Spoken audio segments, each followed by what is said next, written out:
కోడలి ఉపాయం. రామనాథపురంలో నివసించే సూరమ్మ మహాగయ్యాలి.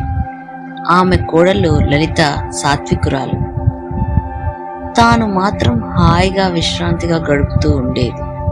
అయితే కోడలు తన తెలియకుండా వంటింట్లో ఏమేమి తినేస్తుందో అని సూరమ్మకు విపరీతమైన అనుమానం.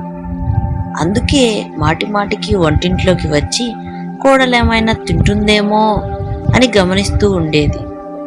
ఒకరోజు లలిత పక్కింటి ఆవిడతో మాట్లాడుతుండగా ఆవిడ పుల్లని దోశలు చేసుకుని ఎర్రకారంతో నంజుకొని తింటుంటే భలే ఉంటుంది తెలుసా అని లలితతో అంది.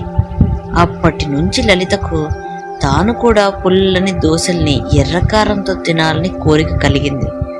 దాంతో లలిత ఒకరోజు ఎర్రకారం తయారు చేసుకుని దోశల కోసం పిండి రుబ్బి పెట్టుకుంది.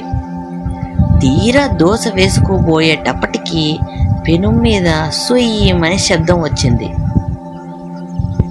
శబ్దం విని సూరమ్మ గబగబా వంటింట్లోకి వచ్చి, అమ్మో అమ్మో, నాకు తెలియకుండా దోశలు వేసేసుకొని తింటున్నావటే అంటూ తిట్టసాగింది. గబగబా దోశలు అన్ని తానే వేసుకుని తినేసింది సూరమ్మ.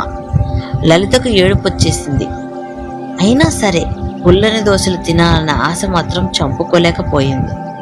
4 రోజుల తరువాత మళ్ళీ ఎర్రకారం చేసి పెట్టుకుని దోశల పిండి రుబ్బి పెట్టుకుంది లలిత. పెనుం మీద నుంచి సుయ్యమని శబ్దం రాగానే సూరమ్మ పరుగు పరుగున వంటింట్లోకి వచ్చింది. అబ్బే, దోశలు కాదత్తమ్మా, పెనం వేడెక్కుతుందో లేదో అని నీళ్లు చల్లా అంది లలిత. సూరమ్మ సరే సరే అంటూ వెళ్ళిపోయింది. 3వ కూడా ఇలాగే చేయడంతో దీనికి పెనుం కాలింది లేనిది నీళ్లు చల్లితే తప్ప తెలియడం లేదు. అదే తనైతే చూపులతోనే కనిపెట్టేస్తా అనుకుంది సూరమ్మ. మళ్ళీ సుయ్యమని శబ్దం వచ్చినా సూరమ్మ రాలేదు. దాంతో లలిత ఎంచక్కా దోశలు వేసుకుని హాయిగా తినేసింది.